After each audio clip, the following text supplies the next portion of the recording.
Bueno, muy bien. Ahora vamos a continuar con otra modalidad de síntesis donde ya el problema es bastante diferente. Ya en este caso, el cuadripolo ya no está más descargado en sus puertos, sino que ahora está la posibilidad de conectarle alguna de estas posibilidades, es decir, de cargarlo de una de estas posibilidades. Siempre entendemos como que justamente el puerto de la izquierda es el de entrada y el puerto de la derecha es el puerto donde se transfiere la energía, donde se conecta una carga eventualmente, ¿sí? Entonces, aceptando esta convención, vamos a entender que al puerto de la izquierda lo podemos excitar con un generador de tensión real o con un generador de tensión, un generador de corriente real. Fíjense que son las dos variantes que tenemos, excitar por tensión o corriente, que antes las teníamos mediante un generador ideal, ahora las tenemos con la variante de que modelizamos algún tipo de pérdida, ¿sí?, que puede ocasionar la resistencia interna del generador, ¿sí? Entonces, en ese caso, lo que pasamos a tener como particularidad es que ya no nos vamos a tener que preocupar más del elemento de arranque, si quieren, en la síntesis, o de cierre, dependiendo de por dónde venimos, pero del primer elemento que va a presentar ese cuadripolo que vamos a sintetizar a la izquierda, no va a ser de importancia. ¿Por qué? Porque siempre va a estar correctamente excitado, dado que justamente siempre en un generador de tensión vamos a tener una resistencia en serie, y en un generador de corriente vamos a tener un elemento en derivación, que era un poco el cuidado que teníamos en las síntesis descargadas. Por otro lado, ya la forma de sintetizar, en el caso que esté cargado a la salida y tengamos un generador ideal en la entrada, recuerden que no podemos tener los dos extremos cargados a la vez. Podemos considerar cualquiera de estas variantes, pero por separado, o excitado con un generador real de tensión sin carga, o excitado con un generador de corriente sin carga, o cargado en su extremo derecho y excitado con un generador ideal de tensión o corriente, ¿sí? Esas son las 3 o 4 variantes que tenemos para este problema de síntesis. Entonces, lo primero que vamos a plantear es a intentar separar los casos que conviene pensar por separado, ¿sí? En principio, recordemos que teníamos 4 transferencias posibles, de acuerdo a tensiones y corrientes, a las tensiones con sus dos variantes, corriente de entrada o tensión de entrada, y la corriente con su variante corriente o tensión de entrada. Eso da lugar a 4 transferencias diferentes. Vamos a enumerarlas de forma arbitraria, como V2 sobre V1, como V2 sobre I1, como I2 sobre V1, y T4 como I2 sobre I1. ¿Ok? Entonces, dadas estas 4 posibles transferencias, vamos a ver cómo podemos plantearlas en función, recuerden, de los parámetros Z e I. Recordemos siempre esto importante, que siempre van a ser ese juego de parámetros, en tanto y en cuanto es en los parámetros donde un par de parámetros donde tenemos justamente funciones reales y positivas para sintetizar, que es lo que nosotros necesitamos, relacionar transferencias con funciones de excitación. Muy bien, dicho esto, vamos a abordar el primero de los problemas. Vamos a analizar estas 4 transferencias, pero ante la condición de carga, ¿sí? La condición de carga del segundo puerto. Y cuando nosotros hacemos esta conexión, ¿sí?, unimos estos bornes y provocamos la interconexión del cuadripolo, lo primero que aparece, ¿sí?, es la necesidad justamente de plantear cómo cambia esta corriente o esta tensión. En principio esta tensión vemos que no cambia en absoluto, pero esta corriente sí ciertamente cambia. Y eventualmente, si lo pensamos como un problema de cuadripolos, ahora hay una redefinición de lo que sería la 9 y 2, ¿sí? La 9 y 2 ahora sería la que estaría en este otro puerto, y esta pasaría a ser una especie de corriente interna del cuadripolo, es decir, del cuadripolo de interconexión de estos dos cuadripolos. Es decir, perfectamente podríamos pensarlo como un problema de interconexión de cuadripolos y una redefinición del segundo puerto, o tal vez más sencillito, me parece a mí, dado que es muy sencillo el segundo cuadripolo, no merece la pena plantear un problema de interconexión y simplemente plantear que I2 o menos I2 mejor dicho por R es igual a B2, ¿sí? Al menos de esta forma que está medida, ¿sí? Esta I2 va a ser justamente la corriente que va a atravesar la carga. Recuerden que por acá no se deriva corriente, por lo tanto esta I2 cambiada de sentido genera esta B2. Entonces, dicho esto, ¿sí? Es decir, agregada esta nueva ecuación al set de relaciones, el problema ahora muta a encontrar la relación que va a haber entre estas dos variables con esta condición de carga, ¿sí?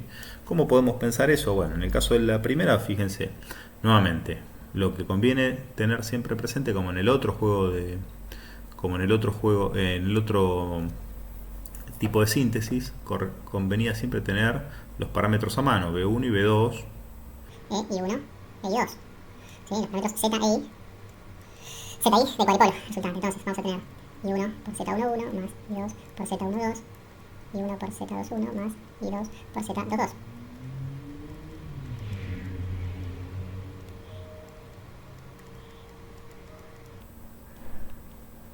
Muy bien. Una vez que tenemos los parámetros ya a mano, lo único que tenemos que hacer es identificar cuál es la ecuación que nos va a venir bien.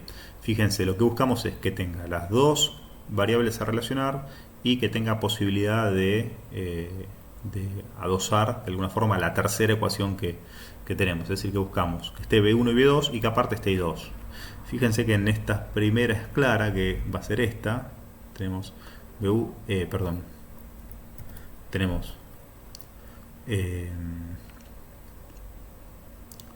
me corrijo, no es clara que va a estar esta, porque justamente no está esta. Es decir, vamos a esperar hacemos una pausita para borrarme. Fíjense que en esta es clara que nos referimos a I2, B1 y B2. Es decir, bastante claro que va a ser esta última relación del parámetro de los parámetros de admitancia. En ese caso, lo que vamos a escribir es justamente que I2 va a ser igual a menos B2 sobre R, va a ser igual a B1 por I21 más B2 por I22. ¿Ok? En ese caso, lo que nos queda es decir que B2 va a ser igual, o mejor dicho, menos B2 va a ser igual a ¿qué cosa? A 1 sobre R más I22 por igual a B1 por I21. ¿Ok? De esta forma podemos decir que B2 sobre B1 va a ser igual a menos I21 sobre 1 sobre R más I22. ¿Okay? Entonces llegamos a una relación donde vamos a tener un denominador que va a ser una FRP, que es lo que buscamos, y un numerador que va a ser una no FRP, una función transferencia. Por tanto, es una forma similar a la que teníamos en la problemática anterior. Entonces esta forma, ¿sí? Es una forma que a nosotros en principio nos interesaría, ¿sí? Nos interesaría tenerlo de esta manera. Vamos a ver qué pasa con B2, con T2, ¿sí? Vamos a hacer T2, B2 y 1 e I2, B2 y 1, B2 y 1 e I2, ¿sí? Para de alguna forma relacionar. Vamos a ver qué pasa con justamente esta de los Z, ¿sí? Donde tenemos B2 y 1 e I2. A ver qué nos conviene hacer. Como vamos a tener que hacer B2 sobre I1, vamos a reemplazar este I2, ¿sí? De nuevo por menos B2 sobre Z.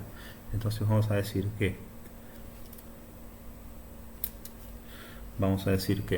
B2 va a ser igual a ¿qué cosa? A I1 por I1 por Z21 menos B2 sobre R, ¿sí? Por Z22. ¿Ok? Entonces podemos decir que B2 sobre I1 va a ser igual a Z21 sobre 1 más Z22 sobre R, ¿ok? Esto es igual a T2, definido de esa forma, ¿ok? Fíjense que la forma es muy parecida, transferencia sobre FRP, ¿ok? Luego, lo mismo podemos hacer con T3 y T4. Vamos a hacer T3, vamos a hacer todas para que quede claro que es muy sencillo llegar a todas, es un poco la misma lógica. I2, B1, I2 y B1, I2 y B1 puede estar bien acá y reescribir I2, ¿sí? B2 en función de I2. Vamos a ver si queda bien. Entonces fíjense, I2 va a ser igual a B1 por I21 menos o más menos I2 por R, como tenemos ahí arriba, por I22. De esta forma nos va a quedar que T3 igual a I2 sobre P1 va a ser igual a ¿qué cosa? A I21 sobre 1 más, podemos hacer I22 por R o I22 si queremos, sobre IL. Esta recuerden que es RL, RL, si no quedó claro, RL, ¿sí? RL, RL, creo que acá le llamamos RL, ¿no? Sí. Muy bien, R carga. Ok, entonces, del mismo modo, T4, que es la última que vamos a hacer, de nuevo I2 y 1.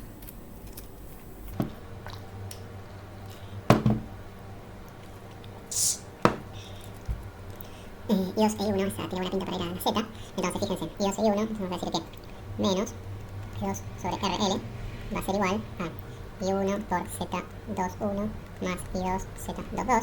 En consecuencia, T4 igual a I2 sobre I1 va a ser igual a ¿qué cosa? A Z21 sobre ¿qué tontería esto? No, esto me equivoqué, porque ahora puse I2 sobre RL y ahora me hubiera convenido hacer es poner D2 en función de eso va a ser justamente menos I2 por RL. Ahora sí, esto tiene mejor pinta. Acá fíjense que justamente voy a tener menos I2 por RL más Z, entonces vamos a tener menos Z21 sobre RL más Z2. RL más Z22. ¿Ok?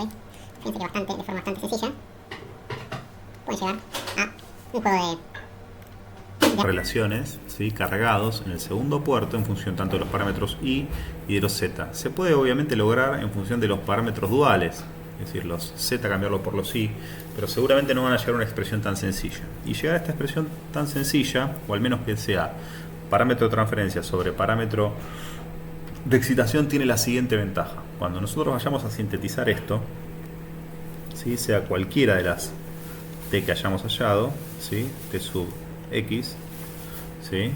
Vamos a poder pensar que esto va a ser obviamente P sobre Q, como lo hacemos habitualmente, pero es mejor pensar que Q incluso va a ser la suma de dos polinomios, ¿sí? La parte par y la parte impar, como hacemos habitualmente. Ahora, cuando nosotros planteemos esta factorización, o mejor dicho, este desglose del polinomio Q, lo que vamos a poder hacer, ¿sí? Es poder optar por dos formas de ver esta función de transferencia. O bien dividiendo todo el denominador, todo Q, por la parte par, o dividiendo todo por la parte impar. Fíjense qué va a suceder cuando hagamos eso. Lo que nos va a quedar es algo así como P sobre M, si elegimos M como divisor común, y nos va a quedar 1 más N sobre M, ¿sí? O del mismo modo nos podría quedar un P sobre N si elegimos la parte impar, y nos va a quedar 1 más M sobre N, ¿sí? Fíjense que todas son formas equivalentes de ver lo mismo.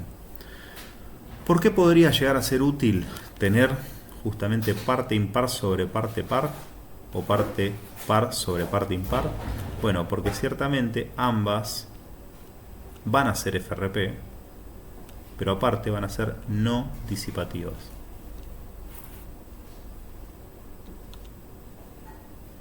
Ambas van a ser no disipativas. Por lo tanto, como ambas van a ser no disipativas,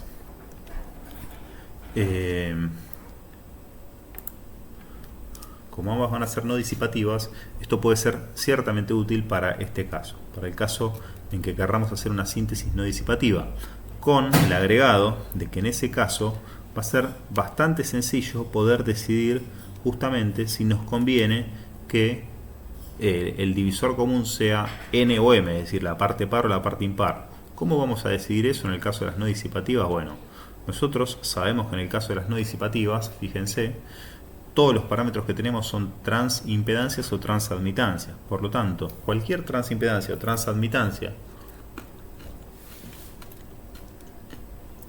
en una red no disipativa, necesariamente ese cociente de tensión y corriente, en cualquier punto que se lo mida, ¿sí? Va a ser seguramente, va a tener una fase que va a estar o 90 grados adelantada o 90 grados atrasada, tensión respecto de corriente. Por lo tanto, eso nos da una pista muy importante, que es que justamente siempre el parámetro transimpedancia o transadmitancia va a ser una función impar. Y el hecho de que sea una función impar, ese parámetro nos va a querer decir, nos va a dar la pista de cuál es la parte que debemos usar como denominador común. Es decir, si P es par, por lo tanto nos va a decir que el denominador común va a tener que ser la parte impar, dado que justamente cuando hagamos P sobre este denominador común tenemos que hacer par sobre impar, nos va a dar impar. Luego, si P es impar, en contraposición tenemos que tomar la parte impar, es decir, n, ¿no? Es decir, la parte, el denominador común va a ser m, ¿sí? Parece que queda mejor así. Decir directamente lo que va a hacer cada cosa. N impar. ¿Ok? Entonces fíjense qué práctico que es. Es decir, basta con que nos den una transferencia, veamos cómo es el numerador. Si el numerador es par, elegimos n como denominador común. Y si el numerador p es impar, elegimos m como denominador común. De esa forma siempre forzamos a que el parámetro de transferencia, transimpedancia o transadmitancia, según corresponda, sea una función impar como tiene que suceder, y en consecuencia todo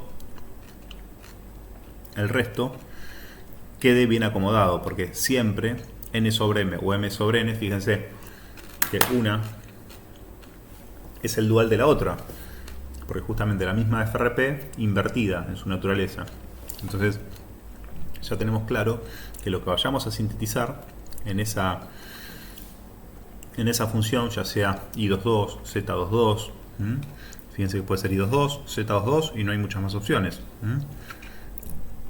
Ya sabemos que eso va a ser necesariamente FRP.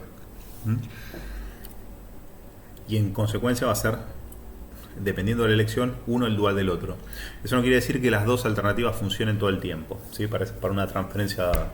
A veces puede ser que el dual funcione y otras veces puede que no. Muchas veces este tipo de problemas se los sugiere hacer por fuerza bruta o por simple elección, o ver cuál es la que queda más sencilla. Pero la cuestión es que esta técnica, por lo general, es la que siempre resulta más provechosa para llegar a una síntesis correcta, siendo que a veces la otra, la dual, también funciona. Pero este es un método bastante seguro para llegar a una síntesis provechosa. Así que por el momento decimos esto solo. No quiere decir que el otro camino no sea válido. A veces puede que lo sea.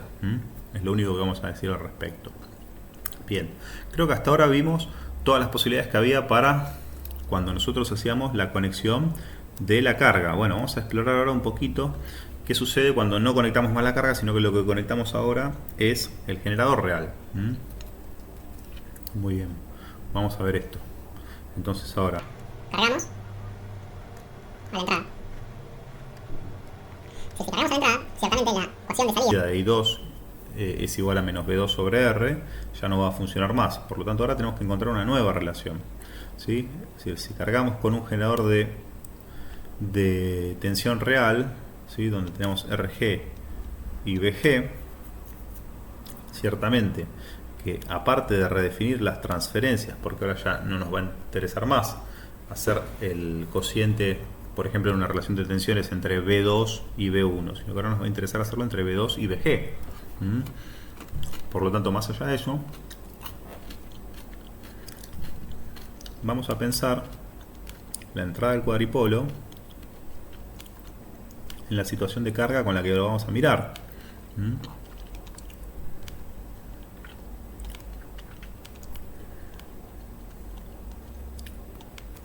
Fíjense que en este caso el segundo puerto está descargado, por lo tanto podemos estar seguros que la corriente 2 es igual a 0. La corriente 2 es igual a 0. No así la tensión 2. La tensión 2 no podemos decir absolutamente nada. Pero la corriente 2 podemos estar seguros de que es igual a 0 por la condición de carga. Por tanto, eso puede ser de mucha utilidad en tanto y en cuanto nosotros podemos considerar que la impedancia que vamos a ver acá es Z11, dado que Z11, ¿sí? Como bien sabemos, se define como la impedancia de entrada cuando la corriente de salida es nula, ¿sí? Por lo tanto, la ecuación que nos vendría a ser de mucha utilidad en el puerto de entrada es justamente pensar a que B1 va a ser igual a BG por Z11 sobre Z11 más RG. ¿Sí? Por lo tanto, si nosotros ya conocemos la relación entre BG, entre B1 y BG, ¿sí? Basta con pensar que justamente la T1 redefinida como B2 sobre BG es igual a B2 sobre B1 por B1 sobre BG. ¿Sí? Entonces, B1 sobre BG ya la sabemos. ¿Sí? ¿Y qué será B2 sobre B1? Bueno, B2 sobre B1, recuerden que justamente esto, ahora la nueva condición es para I2 igual a 0. Por lo tanto, B2 sobre B1 es una vieja conocida. Es justamente la transferencia de tensiones descargada. Por lo tanto, la T1 redefinida como B2 sobre BG, tal que I2 es igual a 0, no va a ser otra cosa que la transferencia en vacío del cuadripolo, que va a ser Z21 sobre Z11 por la transferencia de B1 y BG, que va a ser Z11 sobre Z11 más RG. Esto es igual a Z21 sobre Z11 más RG. ¿Ok? Nuevamente el mismo asunto. Tenemos función transferencia sobre función FRP. Por lo tanto, si esto es una síntesis no disipativa, ¿sí? Ciertamente lo que nos va a dar a entender esto es que estamos ante una metodología similar a la que usamos para cuando cargamos en el otro extremo.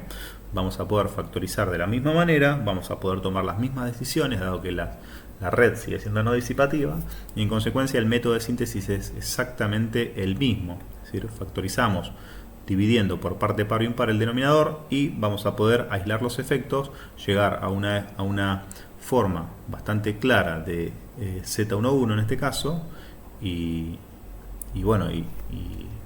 trabajar en consecuencia. Bueno, el otro método, ¿cuál sería? El otro método podría ser el que excitamos con un generador de corriente real, ¿no? En ese caso vamos a tener una resistencia interna al generador de corriente de RG también, donde la entrada del cuadripolo va a ser la usual y la carga va a ser nuevamente la misma. ¿Sí? Nuevamente la misma.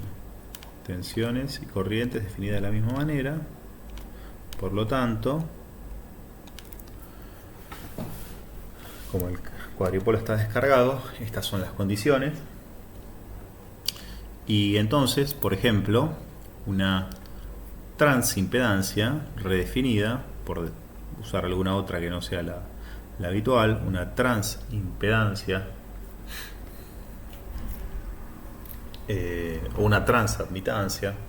A ver, estoy pensando a ver cuál puede ser más útil. Si una transimpedancia redefinida, la T2, como teníamos acá, una transimpedancia redefinida, ¿sí? T2 como B2 sobre IG, ¿sí? Está T2 sobre IG, perdón, está B2 sobre IG,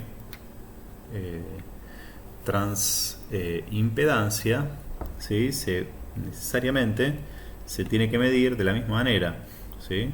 Se tiene que medir de la misma manera. Ya que medimos B2 sobre IG, tenemos que medir con I2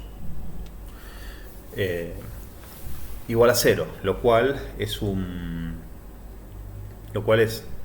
ciertamente algo que no cambia mucho el planteo que hicimos hasta ahora. Tendremos I2 igual a 0, posiblemente nos sirva para definir Z11 como la impedancia de entrada. Plantearíamos en un divisor de corrientes y operamos de la misma forma. Entonces, fijémonos, esto va a ser como B2 sobre, acá podríamos ver, ¿no?, qué nos conviene más, ya que vamos a hacer un divisor de corrientes y que acá también nuevamente tenemos Z11, ¿sí? Podríamos pensar que este divisor de corrientes lo que nos va a permitir es decir que IG por RG sobre RG más Z11 va a ser igual a I1, ¿ok? Va a ser igual a I1, que va a ser esta corriente entrante. Por lo tanto, como acá estamos haciendo B2 sobre IG, acá tendríamos que hacer B2 sobre I1 por I1 sobre IG. I1 sobre IG es esto que acabamos de hallar. Luego, B2 sobre I1 para I2 igual a 0, ¿sí? Vamos a ver a los parámetros. B2 sobre I1 para I2 igual a 0 no es otra cosa que no sea Z21. Fíjense, B2 sobre I1 para I2 igual a 0. Por lo tanto, en este caso, lo que nos queda es que esto va a ser igual a Z21 por RG sobre RG más Z11. Ciertamente, ohms cuadrado sobre ohms me va a dar ohms, por lo tanto esto tiene bastante sentido. Otra forma de pensar esto es como Z21 sobre 1 más Z11 normalizado por RG, ¿sí? Es decir, pensar como que esta FRP que vamos a sintetizar acá está normalizada por la norma de RG, ¿sí? Es como que considerar RG como norma de impedancia y sintetizar una impedancia normalizada. Bien, cualquiera de las dos variantes es plausible de ser aplicada a esta metodología de síntesis. Por tanto, fíjense que esto sigue siendo un poco lo mismo. Tal vez lo interesante viene cuando hagamos una T4, por ejemplo, o una T3, supongo también. Sí, una T3 o una T4. En ese caso, justamente están definidas para B2 en cortocircuito, es decir, para salida en cortocircuito, para B2 igual a 0. Por ejemplo, no sé, T3, tal vez, que es la que tal vez más le podría llamar la atención, una transadmitancia, con I2 sobre B1. Lo que pasa es que I2 sobre B1 ya nos vamos a la otra condición. A I2 sobre BG, ¿sí? Que también la podemos hacer, pero me parece que, bueno, no sé, como quieran. Vamos a hacer todas. De última las adelanto, después las pongo resumidas. Entonces I2 sobre B1 redefinida va a ser I2 sobre BG para B2 igual a 0. En consecuencia, podemos pensar esto como I2 sobre B1, I2 sobre B1 para B2 igual a 0 por B1 sobre BG. ¿Ok? Esto ya lo calculamos para B2 igual a 0, no, pero da igual esto, sí, para B2 igual a 0. Bueno, sí, no es lo mismo que no sea para B2 igual a 0, así que vamos a aclarar la condición de medición. B1 sobre BG. B1 sobre BG para B2 igual a 0, lo que nos está diciendo es que posiblemente tengamos ahí una admitancia. Una admitancia ahí 1, 1, ¿sí? Dado que esa es la condición de medición. Entonces, vamos a tener un divisor de impedancias, pero en lugar de ser Z11 va a ser I11, ¿ok? Entonces, acá lo que voy a I2 sobre B1 para B2 igual a 0, volvemos a la ayudita. I2 sobre B1, ¿sí? Para B2 igual a 0 es justamente I21. Por lo tanto, esto va a ser igual a I21 sobre, y acá pensemos, vamos a tener un divisor de tensión, ¿sí? De la misma forma que lo tuvimos antes, vamos a tener un divisor de tensión, pero en este caso vamos a tener, o bien lo planteamos con las admitancias, ¿sí? Con IG, o si no, de la misma forma que lo hicimos antes, con las impedancias, nada más que acá vamos a tener que hacer, antes teníamos Z11, ahora vamos a tener que hacer 1 sobre I11, 1 sobre I11, 1 sobre I11 más RG, lo cual esto es igual a decir que I21 sobre 1 más I11 sobre IL, ¿ok? IG, perdón, y el generador, o por RG, como quieran. Entonces en este caso, ¿qué sería? Una admitancia sobre una FRP que va a estar dado por 1 más una admitancia de entrada normalizada en un nivel de admitancia IG, ¿ok? Entonces, fíjense que la metodología es muy parecida en todos los casos. En este caso aparece I11 y en el T4 lógicamente también va a aparecer I11, I2 sobre I1, esto es para B2 igual a 0 necesariamente, va a ser I2 sobre, esto es redefinido, ¿no? I1 no IG, I2 sobre I1 para B2 igual a 0, esto también es fácil, ya lo habíamos calculado, I2 sobre I1, voy a borrar, I2 sobre I1 sobre IG, ¿ok? Y en este caso sí, vamos a tener el divisor de admitancias más claro todavía. Entonces I2 sobre I1 para B2 0, I2 sobre I1 para B2 0 es claramente I11 sobre I21, perdón, I21 sobre I11, ¿ok? Entonces esto va a ser I21 sobre I11, ¿sí? Por, y en este caso vamos a tener divisor de, acá mejor dicho, dado que de Z11 va a tener que ser I11, ¿ok? Entonces, divisor de corrientes con admitancias es justamente I11 sobre I11 más IG, ¿ok? I21 sobre I11 más IG. Muy bien, dicho esto, tenemos todas las posibles formas para un simplemente cargado. Luego queda progresar con la síntesis de la forma que está presentado en este método, ¿sí? Dividiendo por parte impar o por parte par, y seguramente hallamos la función de excitación que querramos sintetizar. Luego, obviamente, como en todos los casos, siguiendo esa síntesis con los ceros que imponga Tx, ¿sí? Entonces, dicho esto, con esto terminaremos la explicación de la síntesis simplemente cargada, con las 4 variantes explicitadas para las 2 posibilidades de carga. Así que lo siguiente sería ver ejemplos. Como ustedes ya saben, los que son alumnos del curso 2020, ya hemos visto algunos ejemplos en clase, así que posiblemente subamos algún que otro ejemplito después, o si no, bueno, tendrán que revisar los videos de clase para ver algunos ejemplos de estos trabajos, de estas síntesis, que seguramente en el TP6 ya van a tener bastantes para hacer. ¿Ok? Bueno, vamos a seguir con otro tema más de síntesis, que sigue un poco estos mismos lineamientos, que tiene que ver con las síntesis de redes de resistencia constante, y con eso ya vamos a ir terminando esta parte de la asignatura.